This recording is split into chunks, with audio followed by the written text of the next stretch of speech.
Khalil consultancy service के platform से हम आजकल the Sindh civil servants appointment promotion and transfer rule 1974 के मतलब जो कानून है वो आपके सामने रख रहे हैं।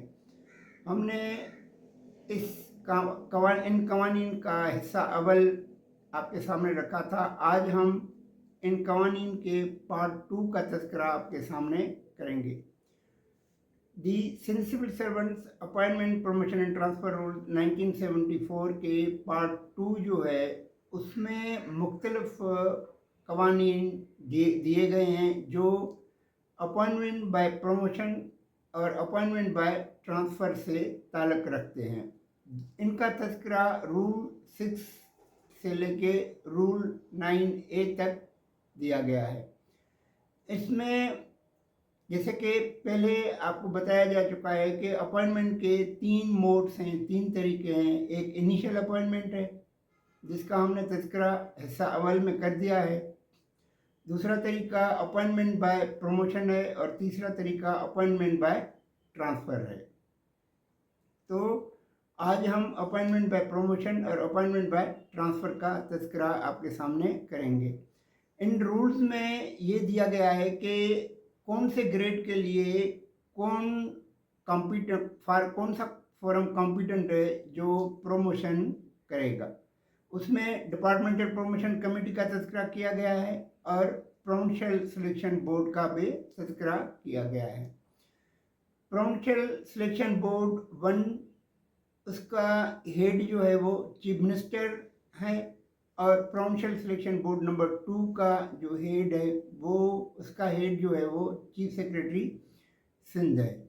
प्रोविंशियल सिलेक्शन बोर्ड नंबर 2 और प्रोविंशियल सिलेक्शन नंबर 1 का तज़किरा आप the Sindh government rules of evidence 1986 में भी पढ़ सकते हैं।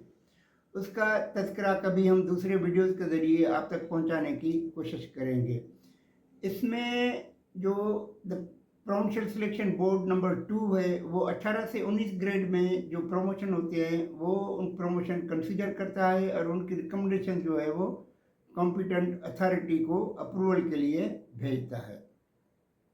इसी तरह प्रोविंशियल सिलेक्शन बोर्ड नंबर 1 जो है जिसके हेड चीफ मिनिस्टर हैं वो बोर्ड 20 और उससे ऊपर जो होते हैं जो पोस्ट हैं उन पे जब प्रमोशन होता है तो उनके promotion provincial selection board number 1 consider करता है और उसकी अपॉइंटमेंट के लिए फिर उसकी अप्रूवल के लिए जो रिकमेंडेशन PSB 1 भेजता है वो कॉम्पिटेंट अथॉरिटी को भेजी जाती है और वो अप्रूवल के बाद नोटिफाई किए जाते हैं प्रमोशन। अभी यहाँ पर रूल 8A में ये तज़किरा किया गया है कि एक्टिंग चार्ज अपॉइंटमेंट क्या होती है। उस सिलसिले में डिटेल में तज़किरा किया गया है।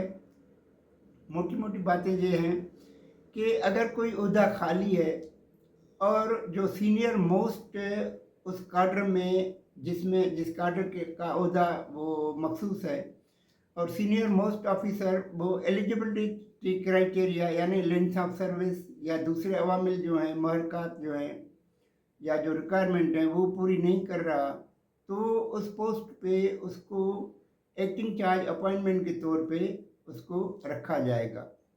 और ये एक्टिंग चार्ज अपॉइंटमेंट जो है वो रेगुलर प्रमोशन तस्वर नहीं किया जाएगा। और ये जब रेगुलर प्रमोशन के लिए ये ऑफिसर जब मेच्योर होगा तो वो ये क्लेम नहीं कर सकता कि मैंने इतने साल या इतने महीने इस ओहदे पे एक्टिंग चार्ज अपॉइंटमेंट के तौर पे काम किया है तो मुझे वो भी मेरे रेगुलर प्रमोशन में काउंट किया जाए। इसी पार्ट 2 में ये कहा गया है कि प्रमोशन वो भी DPC या प्रोविंशियल सिलेक्शन बोर्ड के ज़रिए होगा और अगर अपॉइंटमेंट बाय ट्रांसफ़र हुई किसी की तो वो भी DPC या प्रोविंशियल सिलेक्शन बोर्ड के ज़रिए अपॉइंटमेंट बाय ट्रांसफ़र भी की जाएगी। अपॉइंटमेंट बाय ट्रांसफ़र का तज़किरा वो रूल 9A में दिया गया है। इन कवानीन में ये भी दिया गया है कि अगर किसी ऑफिस किसी डिपार्टमेंट या कोई ओहदा एबॉलिश करने की वजह से कोई ऑफिसर या ऑफिशियल सरप्लस हो जाता है तो उसको किस तरह दूसरे ओहदे पे एब्जॉर्ब किया जाएगा और उसकी सीनियरिटी किस तरह फिक्स होगी वो भी इन कवानीन में दिया गया है, यानी पार्ट 2 की कवानीन में दिया गया है।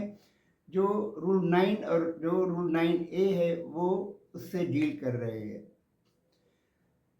अगर इस सिलसिले में आपको कुछ मज़ीद वज़ाहत चाहिए तो आप ये the Sindh civil servants appointment promotion transfer rules 1974 पढ़ सकते हैं।